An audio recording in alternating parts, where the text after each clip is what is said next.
අද අපි කතා කරන්න යන්නේ වෛද්‍ය ශාස්ත්‍රයේ බොහොම සුලභව පාවිච්චි කරන ඒත් පුදුම හිතට තරම් විවිධාකාර දේවල් වලට යොදා ගන්න ඖෂධයක් ගැන. ඒ තමයි ප්‍රොප්‍රැනෝලෝල්. ඉතින් මේ විග්‍රහයෙන් අපි බලමු මොනවද මේකේ තියෙන සැඟවුණු කතා කියලා. හිතලා බලන්න.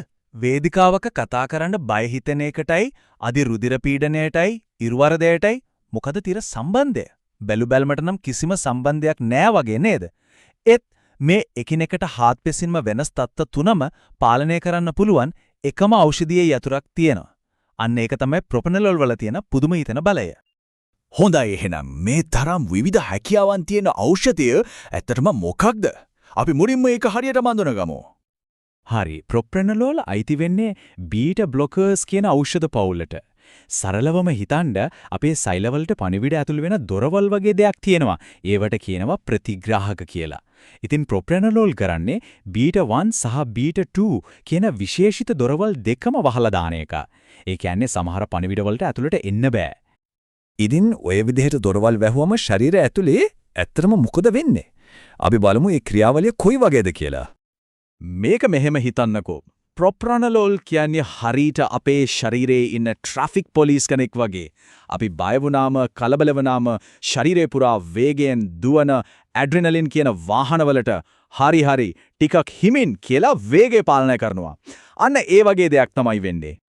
හරි දැන් බලමු මේ ට්‍රැෆික් පාලනය සිද්ධ වෙන විදිහ. මුලින්ම ඇඩ්‍රිනලින් වලට එන්න තියෙන පණිවිඩ අවහිර කරනවා.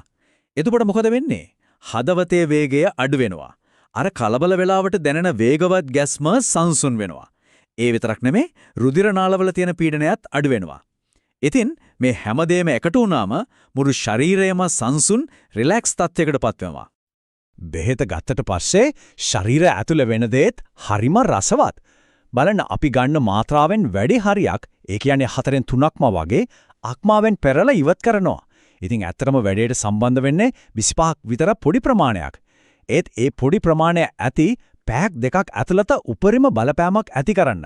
හැබැයි ඉතින් ඒ බලපෑම පැය 3ත් 6ත් අතර කාලයකදී ක්‍රමෙන් අඩු වෙලා යනවා. හොඳයි. ඉතින් මේ විදිහට ශරීරය සංසුන් කරන්න පුළුවන් ඖෂධයක් වෛද්‍යවරු කොයි වගේ අවස්ථාවලටද නිර්දේශ කරන්නේ? අපි දැන් මේ විවිධ භාවිතයන් ගැන ටිකක් ගැඹුරින් බලමු. මෙතන තියෙන විවිධත්වය නම් ඇත්තටම පුදුමයි.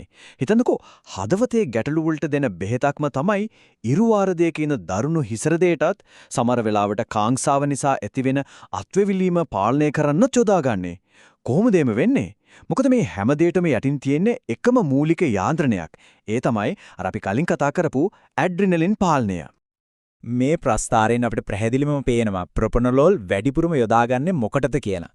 භාවිතයෙන් හරියටම භාගයක්. ඒ කියන්නේ 50ක් සතාංශයක්ම වෙන් වෙන්නේ හෘද රෝග සම්බන්ධ තත්ත්වයන්ට.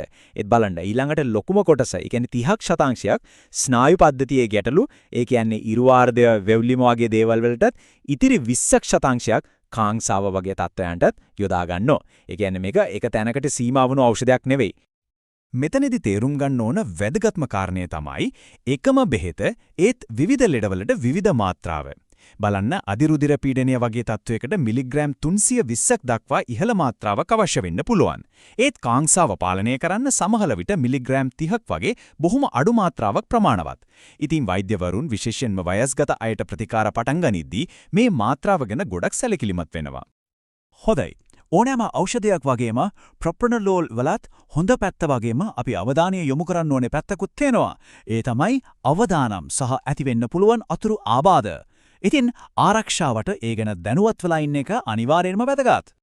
බොහෝ වෙලාවට දකින්න ලැබෙන අතුරු ආබාධ ඇත්තටම මේ ඖෂධයේ වැඩ කරන විදියේම ප්‍රතිඵලයක්. හිතන්න ඒකෙන් ශරීරය සංසුන් කරනවා කියවනේ. ඉතින් ඒ නිසාම තිහෙට්ටුලක් දැනෙන එක, අත්පා සීතල වෙන එක, හෘද ස්පන්දන වේගය ටිකක් අඩු වෙන එක වගේ දේවල් වෙන්න පුළුවන්. හැබැයි ශ්වසන අපහසුතාව වගේ දරුණු බලපෑම් ඇතිවීමේ සම්භාවිතාව නම් ගොඩක් අඩුයි. ඒ කියන්නේ ඒවා හරිම විරලයි. හැබැයි සමහර රෝගී තත්වයන් තියෙන අයට නම් ප්‍රොප්‍රැනෝලෝල් කොහෙත්ම සුදුසු නෑ. විශේෂයෙන්ම ඇදුම තියෙන කෙනෙක්ට මේක ලබා දෙන්නෙම නැති තරම්. හේතුව තමයි මේකෙන් ශ්වසන මාර්ගය තවත් පටු වෙලා හුස්ම ගැනීමේ අපහසුතාව වැඩි වෙන්න පුළුවන්. ඒක නිසා Tamanට තියෙන ඕනෑම රෝගී තත්වයක් ගැන වෛද්‍යවරයාට සම්පූර්ණයෙන්ම කිසිම දෙයක් හඟන්නේ නැතුව කියන එක ජීවිතාරක්ෂක පියවරක් වෙන්න පුළුවන්. හොඳයි. එහෙනම් අවසාන වශයෙන් අපි බලමු මේ ඖෂධය පාවිච්චි කරන කෙනෙක් ආරක්ෂාවට අනුගමනය කරන්න ඕන වැදගත්ම උපදෙස් ටික මොනවද කියලා. මේවා හරිම සරල ඒත් වැදගත් දේවල්. ඖෂධය හැමදාම එකම වෙලාවක ගන්න එක පුරුද්දක් කරගන්න. එතකොට ශරීරයේ ඖෂධ මට්ටම ස්ථාවරව තියාගන්න පුළුවන්. ඒ වගේම තෙහෙට්ටුවක් අත්පා සීතල වීමක් වගේ දෙයක් දැනෙන්න පුරුවන් කියලා මතක තියාගන්න. හැබැයි හුස්ම ගැනීමේ අපහසුාවක්, හතියක්, හරිම හිමින් හදවත ගැහෙනවා වගේ දැනුනොත් ඒක වහාම වෛද්‍යවරයාට දැනුම් දෙන්න ඕන. මේ යන්නේ සමහර විට මේ ඖෂධය පාවිච්චි කරන කෙනෙක් මතක තියාගන්න ඕන වැදගත්ම දේ. ඒ තමයි කිසිම හේතුවක් නිසා වෛද්‍ය උපදෙස් නැතුව එකපාරටම මේක නවත්තන්න එපා. ඇයි ඒ?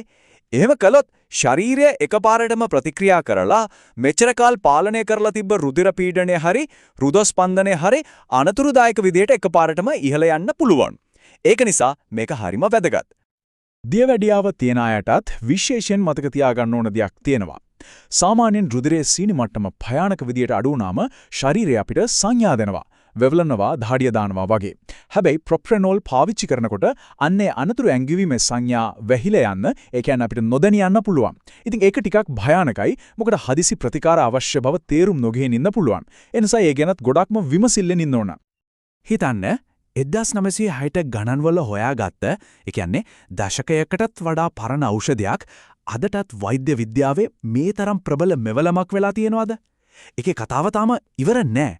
අනාගතයේදී මේකේ තවත් පුදුම හිතෙන භාවිතයන් අපිට දකින්න ලැබෙයිද?